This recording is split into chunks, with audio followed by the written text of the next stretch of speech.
하나님께서는 이스라엘 백성을 선택하셨어요.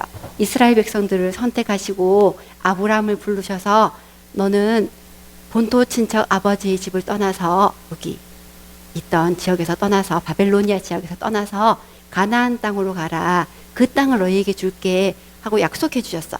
그런데 아브라함이 이렇게 언약받아서 그 후손 4대 만에 요셉이 낳았을 때 요셉 때 애굽을 가게 됐어. 애굽에 가게 돼서 그쪽에서 많은 백성들이 생겨날 수 있도록 백성들을 많이 불려주시고 이제는 애굽에서 나와서 출애굽 할 수 있도록 그렇게 해주셨어. 출애굽한 이스라엘 백성들은 광야에서 하나님의 말씀을 따라 성막을 짓고 성막에서 예배하는 백성으로 어떻게 예배해야 되는지 레위기에서 예배 방법도 다 배워주시고 다 알려주시고 그렇게 한 다음에 이제 애굽에서 나와서 이 가나안 땅을 정복하는 정복 전쟁을 여호수아라는 여호수아 장군을 통해서 하게 하셨어. 그래서 여호수아를 통해서 이 땅 정복 전쟁을 다 하고 땅을 다 정복해서 이제 12지파가 12지파가 있는데 그 중에서 11개 땅을 나누고 모든 땅을 나눠 가지고 그다음에 레위 지파에게는 땅을 주지 않고 각 지파에 들어가서 같이 살면서 예배할 수 있도록 그렇게 해 주셨어. 그런데 무슨 일이 있었냐면은 이 가나안 땅에서 땅을 나눠서 각 지파별로 나눠서 땅을 가지고 살다 보니까 너무 바쁜 거야. 땅을 경작해야 되고 또 새로운 땅이 오니까 적응해야 되고 너무너무 바빴어. 그러다 보니까 예배 못 드리겠어. 오늘은 쉬어야지. 또 쉬어야지. 그렇게 하다 보니까 이스라엘 백성은 매년 3번 내게 예배를 드리러 올라와라 하고 말씀을 주셨는데 그 말씀을 잃어버리고 어떻게 살았냐 하면 사무엘의 아버지인 사무엘은 레위지파거든. 레위지파인데 레위지파인데도 매년 한 번만 3번 가야 되는데 딱 한 번만 성전에 가서 기도를 했어. 그래서 참 이상한 일이지. 그게 무슨 일이냐면은 시대가 점점 타락했다. 교회가 점점 타락했다. 그 말을 하고 있는 거야. 그러다 보니 가정에도 문제가 올 수밖에 없어. 원래 집에는 엄마 1명, 아빠 1명 이렇게 있어야 되잖아. 그런데 사무엘이 태어나야 되는 집에 부인이 2명이었어. 분인나하고 한나하고 2명이 있는 거야. 그러니까 가정에도 문제가 올 수밖에 없지. 그러니까 시대가 타락하고 사회가 타락하고 교회가 타락하고 가정이 타락하고 점점 이걸 보고 시대 문제라고 하는데 그 문제가 일어났을 때 불행 중 다행히 우리 한나에게 개인적인 문제가 생겼어. 어떤 문제가 생겼냐면은 아들이 안 생기는 거야. 이 시대 때는 아들을 많이 낳는 게 축복이라고 이렇게 알고 있었는데 아들이 안 생겨서 먼저 제일 처음에는 하나님 저한테 아들을 주세요. 저한테 아들을 주세요. 이렇게 기도를 했어. 그런데 계속 깊이 기도하다가 하나님의 뜻을 발견했어. 하나님께서는 그냥 아들을 원하시는 게 아니라 언약 가진 언약을 회복할 그런 백성을 원하시는구나 하고 그걸 깨닫게 된 거야. 그래서 오늘 성경 구절 읽을 때 어떤 일이 있었어? 한나가 마음이 괴로워서 여호와께 기도하고 통곡하며 서원하여 이르되 만군의 여호와여 만일 주의 여종의 고통을 돌보시고 나를 기억하사 주의 여종을 잊지 아니하시고 주의 여종에게 아들을 주시면 내가 그의 평생에 그를 여호와께 드리고 삭도를 그의 머리에 대지 아니하겠나이다. 삭도가 뭐게? 이거 뭔지 알아? 착착착착착. 가위. 가위를 머리에 대지 않겠다 그랬어.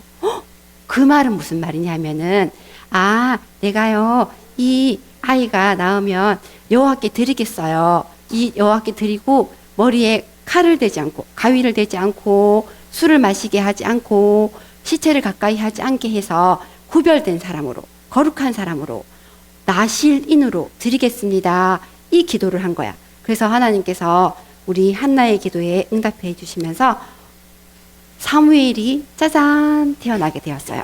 그래서 한나의 기도 속에서 한나가 처음에는 아들 주세요 기도했지만 결국은 이 시대가 타락하는 이 시대에 거룩한 구별된 나시린이 필요하다는 것을 알고 하나님의 계획을 두고 기도했더니 하나님께서 나시린이 될 수 있는 사무엘을 주셨어.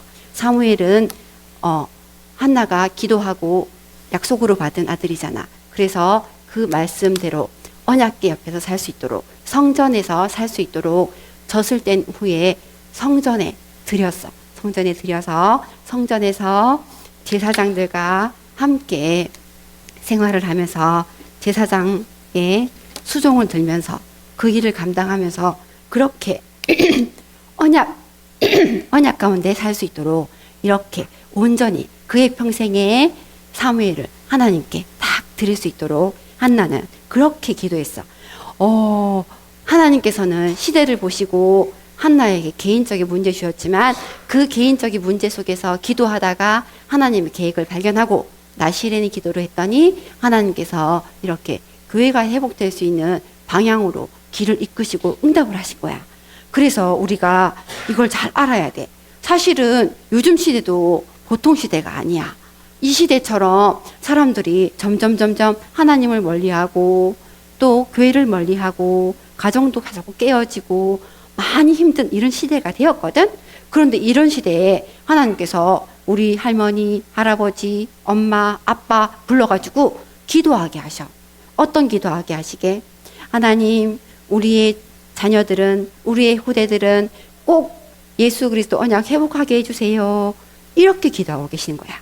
그래서 예수 그리스도 언약을 우리는 꼭 기억해야 돼. 예수 그리스도 언약이란 게 뭘까? 예수 그리스도가 왜 필요하지? 세상을 하나님께서 만드셨어. 그런데 하나님과 함께 있을 때, 하나님과 함께 동행할 때 가장 행복하도록 만들어주셨는데 창세기 3장에 사탄이 나타났지. 사탄이 나타나가지고 어떤 문제를 줬어? 거짓말했어. 사탄에게 속아서 사단의 거짓말을 들은 사람들은 하나님의 말씀에 불순종하는 죄를 짓게 됐어. 그래서 죄를 지은 모습으로 하나님과 함께 있을 수 없는, 하나님을 떠난 상태로 지옥 배경으로 이렇게 살 수밖에 없는 세상 문제 속에, 근본 문제 속에 이렇게 빠져 있는 이 사람들에게 하나님께서는 그렇게 힘들게 불행하게 살지 않아도 돼. 왜냐하면 내가 언약 그리스도를 보내줄게. 여자의 후손으로 보내줄게. 그래서 이 근본 문제 해결하고 이제 사단의 손에서 벗어난 하나님 자녀로 회복된 그 삶을 살게 해줄게. 약속하신 대로 2000년 전에 예수님이 이 땅에 언약의 주인공으로 이 땅에 오셨어요. 예수님이 이 땅에 오셔서 십자가에 죽으시고 부활하심으로, 다시 살아나심으로 예수 그리스도의 일을 완성하셔서 이 모든 근본 문제를 다 해결하셨어. 그래서 이제 이 그리스도를 아는 사람은 이 사단의 손에 속지 않아도 돼요. 어떤 일을 하셨는지 그리스도가 하신 일을 볼게요. 그리스도는 어떤 분이냐? 사탄을 이기신 참 왕. 죄를 해결하신 참 제사장. 하나님 만나는 길을 여신 참 선지자. 아멘. 예수 그리스도는 우리의 참 왕이 되어주시고 참 제사장이 되어주시고 참 선지자가 되어주셔서 사단 권세 박살, 죄의 문제 해결, 하나님 떠난 문제 해결, 다시 하나님 만날 수 있도록 길을 열어주셨어. 그래서 사탄의 손에서 힘들어하던 이 문제가 해결되려면 예수님 내 마음속에 주인으로 찾아와 주세요.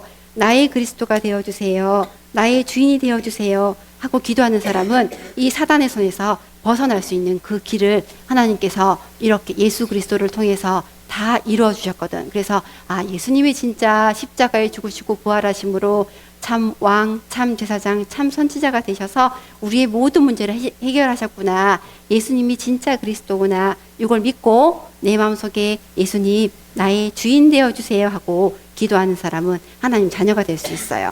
지금 이 시간 예수 그리스도를 내 마음속에 주인으로 영접하겠습니다. 하나, 둘, 시작. 예수님은 그리스도 모든 문제 해결자. 하나님 만나는 길 되시죠.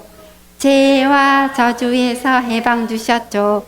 사탄을 이기신 왕의 왕 꽝꽝꽝 예수님 내 안에 주인 되세요. 예수님이 내 안에 아멘. 예수님이 내 안에 주인으로 찾아온 사람은 하나님 자녀로 회복되어졌어요. 지금 이 시대에 너무 타락하고 힘들었지만 나실인 사무엘을 허락하신 것처럼 우리에게 하나님께서 예수 그리스도 이 언약을 다 전달해 주시고 우리 하나님 자녀들에게도 어떻게 살아가게 하시냐면은 하나님 자녀로서 살아갈 수 있도록 말씀, 기도, 전도의 흐름 속에 이렇게 갈 수 있도록 해주셨어요. 왜냐하면은 하나님께서는 이 시대가 험한지 얼마나 악한지 알고 계세요. 그래서 우리는 이것을 잊지 않고 날마다 말씀 붙잡고 기도 속에서 전도 속에서 갈 수 있어야 돼요. 이 삼원을 놓치지 않는 우리 모든 여기 모인 친구들은 하나님 자녀, 렘넌트, 전도자. 하나님께서 우리를 이렇게 불러주셨어요. 그래서 우리를 세계복음화를 할 수 있는 주역으로 불러주셔서 영적 서밋으로, 기능 서밋으로, 문화 서밋으로 응답받게 하세요. 우리는 세계복음화의 주역으로 써야 돼요. 그래서 어떤 응답 받아야 된다고요? 영적 서밋, 기능 서밋, 문화 서밋. 하나님 감사합니다. 우리에게 이렇게 서밋되게 하셔서 예수 그리스도 언약을 전 세계에 전달하는 하나님의 소원을 이뤄드리는 이 시대의 문제를 해결하는 그런 렘넌트의 축복을 받으시기를 예수 그리스도 이름으로 축복합니다.